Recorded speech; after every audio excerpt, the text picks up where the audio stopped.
Congress party వరకు చేస్తున్న ప్రచారంతో చూస్తున్నాము, ఈ రోజు ప్రస్తుతం చూస్తున్నాము. దాన్ని మనం సందర్శించి దానికి సంబంధించిన తప్పకుండా ఆలోచన చేస్తూ ఉన్నాము. మేడిగడ్డ కొట్టుకుపోయిందని, కాళేశ్వరంలో లక్షల కోట్లు గంగపాలైందని చెప్పి చిల్లర మల్లర మాటలు మాట్లాడిన కాంగ్రెస్ పార్టీ ఏదైతే ఉందో ఇవాళ సిగ్గుతో తలదించుకోక తప్పదు.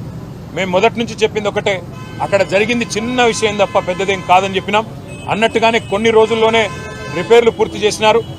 ఈరోజు ఒక వరదలాగా నీళ్లు వస్తూ ఉంటే కూడా ప్రాణహితలో గోదావరిలో తట్టుకొని ఇవాళ మేడిగడ్డ నిలబడ్డమే కాళేశ్వరం ప్రాజెక్టు యొక్క గొప్పతనానికి సాక్ష్యం అని చెప్పక తప్పదు. తప్పకుండా తొందరలో సందర్శిస్తాం. ప్రజలకు కూడా ఆ విజువల్స్ తీసుకొచ్చి ప్రజలకు కూడా వివరంగా చెప్తాము. తప్పకుండా వాటిని మీ ద్వారా కూడా ప్రజలకు చూపెడతామని చెప్పి కూడా తెలియజేస్తాము.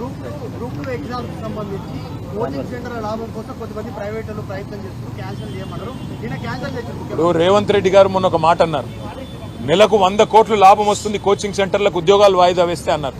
మరి ఇప్పుడు 4 నెలలు వాయిదా వేశారు. మరి 400 కోట్లు ఆయన చెప్పిన ప్రకారం 400 కోట్లు మరి లాభం వచ్చింది అనుకుందాం. మరి అందులో ఏమైనా వాటాలు ముట్టినాయేమో కాంగ్రెస్ పార్టీకి ఆయనే చెప్పాలి. Thank you.